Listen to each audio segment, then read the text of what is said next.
آپ ہمیں سچ بتا دیں، آپ نے اپنی بیوی کو کسی رکشے والے کے ساتھ بٹھا دیا ہو، اس طرح کی نزیبہ باتیں کرتے رہے ہیں کہ آپ نے خود کہیں بھیج دیا ہے، یہ کیا ہے، وہ کیا ہے۔ ایسے کیسے پیچھے سے فون آ گیا تھا واقعے کو دباؤ، واقعے کو دباؤ۔ اصل میں ان لوگوں کو جنہوں نے فون کر کے ایس ایچ او یا ڈی ایس پی کو مجبور کیا کہ وہ اس بندے پہ سارا ڈالنے کی کوشش کرے، اس فون والے کو پکڑنا چاہیے۔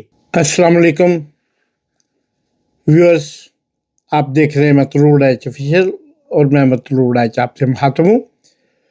گزشتہ روز ایک دل خراش سانحہ ہوا۔ ویسے تو پاکستان دراصل سانحستان کا نہیں دوسرا نام ہے، لیکن ایسے سانحات جو روح کو، آپ کے دل کو جھنجھوڑ لیتے ہیں، جھنجھوڑ کے رکھ دیتے ہیں، انہیں فراموش کرنا قطعاً آسان نہیں ہوتا۔ 2-3 دن سے یہ واقعہ پوری میڈیا، سوشل میڈیا اسپیشلی، کیونکہ الیکٹرانک میڈیا اور پرنٹ میڈیا جو پاکستان کے چینل ہیں، رجسٹرڈ چینل ہیں، نیشنل چینل ہیں، وہ تو اس وقت صرف انہیں الیکشن لڑنے کا، پریس کلبیں بنانے کا، صدر اور سیکرٹری بنانے کا شوق رہتا ہے۔ انہیں اس کام سے، یا انہیں پھر پلاٹوں کا ہوتا ہے کہ آپ کو فیس ایچ میں پلاٹ ملا کے نہیں، ایف میں پلاٹ ملا کے نہیں، بی کے پلاٹ باقی بچے ہیں، وہ ان پہ نظر رکھنا آج کل صحافیوں کا بس یہی کام ہے۔ دنیا کا واحد ملک پاکستان دیکھا ہے جس کے اندر صحافیوں کو پلاٹوں سے نوازا جاتا ہے۔ میں نے دنیا کے 131 کنٹری میں گیا ہوں، وہاں پہ تھوڑا یا زیادہ عرصہ رہا ہوں، اور اس کے ان لوگوں کے کو دیکھا ہے قریب سے۔ 131 ملکوں میں کہیں بھی پاکستان جیسے حالات نہیں، کسی ایک ملک میں میں نے نہیں دیکھا کہ صحافیوں کو پلاٹ ملتے ہوں۔ صحافی کا کام، صحافی کو اس کی سیلری دینا اس کے آجر کا کام ہے، اس کے مالک کا کام ہے، وہ اخبار کا مالک یا جو ٹی وی چینل کا مالک ہے۔ ہر ہم اپنے موضوع پہ آتے ہیں تو وہ جناب صرف سوشل میڈیا پہ یہ رپورٹنگ ہوئی، اور رپورٹنگ یہ تھی کہ گٹر میں گر کر ایک صاحب تھے غلام مصطفیٰ، ان کی بیوی اور بیٹی، بچی، معصوم بچی، گر کے وہ چل رہے تھے دادا صاحب کے پاس۔ اب آپ نے دیکھا لاہور کا نقشہ اس وقت تبدیل ہو رہا ہے، لاہور پیرس بننے جا رہا ہے۔ پیرس تو بن جائے گا، لیکن ذہنوں کو پیرس جیسے لوگوں والا ذہن بھی بناؤ، وہ جو احساس رکھتے ہوں، وہ جو درد رکھتے ہوں، وہ جو کرپشن نہ کرتے ہوں۔ آپ جو فارم 45 پہ آئے ہو اور 47 تک کا سفر کتنا مشکل ہے، کتنا کربناک سفر ہے، آپ کو ہم نہیں جانتے مگر آپ جانتے ہیں آپ نے اس کی کیا کیا قیمت ادا کی۔ اب اسٹیبلشمنٹ والوں سے پوری زندگی یوں ہی بلیک میل ہوتے رہنا آپ کی تقدیر میں لکھا جا چکا ہے۔ تو بات کر رہے تھے پیرس کی، تو پیرس بناتے بناتے آپ نے پتہ وہ جگہ جگہ کھڈے کھودے ہوئے ہیں، گٹر اور سارے شہر کے ٹوٹے ہوئے ہیں۔ اچھی بات ہے، ڈیولپمنٹ کے لیے کرنا پڑتا ہے، لیکن اس کے لیے حفاظتی اقدامات بھی کرنے پڑتے ہیں۔ آپ کو وال لگانی پڑتی ہیں عارضی، جو گزرنے کے لیے، راستہ دینے کے لیے۔ پاکستان میں سڑکیں بنی ہوئی تو ہوتی ہیں، ساتھ میں آپ ایک علیحدہ سڑک نہیں چھوڑتے، چھوٹی سی عارضی سڑک نہیں چھوڑتے، اور پھر وہاں پہ آئے دن بے شمار ایکسیڈنٹ ہوتے رہتے ہیں جن میں انسانی جانوں کا ضیاع ہوتا ہے، انسانی جانیں ضائع ہوتی ہیں۔ لیکن آپ کو اس سے کیا؟ اس لیے کہ آپ تو فارم 45 سے آئے ہیں۔ خیر تھوڑی دیر کے بعد وہ رپورٹنگ شوٹنگ ہوئی اور اس بندے نے بھی شور شرابہ کیا، وہ پولیس کے پاس گیا۔ پولیس نے جب وہ جیسے آپ پہلے وہ شک کی بنیاد پر ہر جرم کا انہوں نے ایک اپنا تقیہ کلام بنا لیا کہ ہر جو جرم ہے اس کے پیچھے شک چھپا ہوتا ہے۔ ٹھیک ہے، پاکستان کے مزاج کو دیکھتے ہوئے، پاکستان کی روایات کو، پاکستان کی ثقافت کو دیکھتے ہوئے شاید یہی نتیجہ خود کیا جا سکتا ہے۔ انہوں نے اس کو لمحہ پا لیا، چھتر پھیرے، 10 بیوی کیوں ماریا۔ وہ بیچارہ بیوی کی شکایت کرنے آیا کہ بیٹی کی گر گئی ہے، پولیس اسے نکالے۔ انہوں نے اسے جناب اس کے پورا اس کو کار پورا کر کے پھر اس کو جناب اتنی دیر میں اوپر سے کالی شالی آنے شروع کی، کیونکہ یہ بہت بڑی نالائکی ثابت ہونی تھی۔ وزیر اعلیٰ کی اور ساری پنجاب کی جو موجودہ اسٹیبلشمنٹ ہے یا مینجمنٹ ہے ان کی یہ گوشمالی تھی اس میں، اس لیے اس واقعے کو دبانے کی کوشش کی. اور سب سے پہلے اس گورنمنٹ کی، اس انتظامیہ کی جو سب سے پھل جڑی ہے، عظمہ بہاری، عظمہ کہیں تو مائنڈ کر جاتی ہیں، عظمہ بہاری صاحبہ جو وزیر اطلاعات و نشریات انفارمیشن منسٹر ہیں اور وزیر اعلیٰ کی خصوصی ساتھی ہیں، ان کی ٹیم کی نمبر 2 پہ آتی ہیں. تو وہ جناب اب انہوں نے فوراً بیان داغ دیا، جی یہ کوئی ایسا نہیں ہوا، یہ سب ایسا ہے، یہ سب فرار ہے، یہ کوئی ڈرامے کر رہا ہے، اس کو پکڑیں گے، نکالیں گے. اچھا یہ ساری چیزیں ہوئیں. اس کے بعد وزیر سی ایم کو اس دوران اطلاع کر دی گئی ہوگی، انہوں نے بھی کہا کہ اوکے آپ اس پہ انکوائری بٹھائیں، یہ کریں وہ کریں. تھوڑی دیر کے بعد اسی خاتون کی کچھ میل کلومیٹر آگے جا کے وہ لاش برآمد ہو جاتی ہے. بچی کی ابھی تک میری اطلاع کے مطابق نہیں ملی. اچھا جب وہ ان کو ملتی ہے تو پھر وہ جناب وہ ایس پی صاحب بھی آ کے اس بندے کو کہتے ہیں، پھر تصویر دکھاتے ہیں، وہ کہتے ہیں ہاں یہ میری بیوی ہے، پھر بھی اس کو نہیں چھوڑتے. ہر معاملے کی نزاکت کو سمجھتے ہوئے جب یہ حالات اس حد تک آگے چلے جاتے ہیں تو وہ جناب کیا کرتے ہیں کہ سی ایم صاحب آپ خود مجبور ہو کے دوسرے تیسرے دن وہ خود انہیں آنا پڑتا ہے میڈیا کے سامنے. وہ کہتی ہیں ایسن یہ بتاؤ شیپ پتہ نہیں کیا کیا ان کے وہ سرکاری جیسے نہیں رکھے ہوتے اب اپنے دفتر میں کار خاص، وہ کار خاص کو وہ اس میں بھی پریس کانفرنس میں بھی کہہ رہی ہیں کہ شیپ یہ بتاؤ وہ کیا ہوا، ایسن یہ بتاؤ، وہ یہ پتہ نہیں کیا کیا ڈرامے بازیاں. وہ ہر بات کو انہوں نے ٹک ٹاک سمجھ لیا ہوا ہے. ٹک ٹاک سے شروع ہوئی، ٹک ٹاک پہ بات ختم ہوئی، اس سے آگے ان کو کسی چیز کا نہیں پتہ. آئیے ہم دیکھتے ہیں سب سے پہلے یہ سارا واقعہ، ان فوٹیج ہم آپ کے لیے تیار کی ہیں، اس کو دیکھتے ہیں اور اندازہ لگاتے ہیں کہ یہ سارا واقعہ کہاں سے شروع ہوا اور کہاں پہ جا کے یہ ٹھہرا. اور پھر اس کے بعد ہم آگے بہت ضروری بات ہے جو ہم آپ کو پولیس کے متعلق بتائیں گے اور اس عظمہ بہاری صاحبہ کے متعلق بتائیں گے. تو دیکھتے ہیں. یہ کہہ رہے ہیں کہ ہم نے کیمرے چیک کیے ہیں، جو سیف سٹی کے ہیڈ ہیں وہ بھی ادھر بیٹھے ہیں، کیمرے چیک کر رہے ہیں. انہوں نے پورے جہاں سے آپ آئے ہو پورے کیمرے چیک کیے ہیں لیکن آپ کہیں نظر نہیں آ رہے. انہوں نے یہ مجھ سے جھوٹ بولتے رہے ہیں. ایس ایچ او صاحب یہ مجھ سے جھوٹ بول رہے ہیں، بار بار یہی کہتے رہے ہیں کہ آپ کسی کیمرے کے اندر نہیں آ رہے. میں نے یہ کہا کہ کہیں نہ کہیں تو کیمرہ لگا ہوگا، اس میں میں آ رہا ہوں گا. تو انہوں نے میری بات نہیں مانی. انہوں نے یہ کہا ہے کہ آپ ہمیں سچ بتا دیں، آپ نے اپنی بیوی کو کسی رکشے والے کے ساتھ بٹھا دیا ہو، اس طرح کی دزیبہ باتیں کرتے رہے ہیں کہ آپ نے خود کہیں بھیج دیا ہے، یہ کیا ہے وہ کیا ہے، تو یا آپ نے خود کہیں اغوا کروا دیا ہے، ایسی باتیں کرتے رہے ہیں. تو اس کے بعد مجھے یہ پیچھے کمرے میں لے گئے ہیں، وہاں پہ ایس پی بلال صاحب تھے اور ایس ایچ او صاحب تھے ذہان باز. تو انہوں نے مجھے تشدد کیا. میں ان کو کہتا رہا ہوں کہ آپ ویٹ کر لیں، ریسکیو کو اور چیک کرنے دیں، میں آپ کے پاس ہی ہوں، میں کہیں جا نہیں رہا. لاہور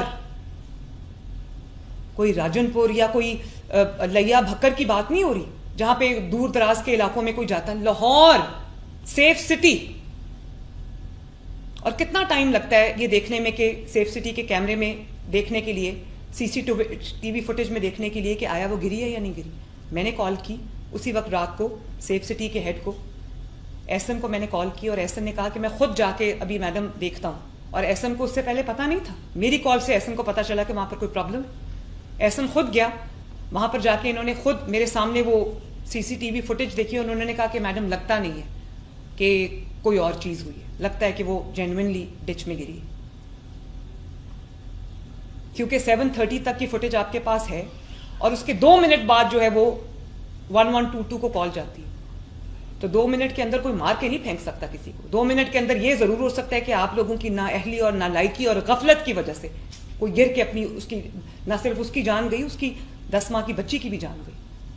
آپ لوگوں کو دیکھ کے خدا کا خوف نہیں آتا؟ اور ایک ایک جگہ کے لیے 10 ادارے ہیں لیکن رسپانسبل کوئی بھی نہیں.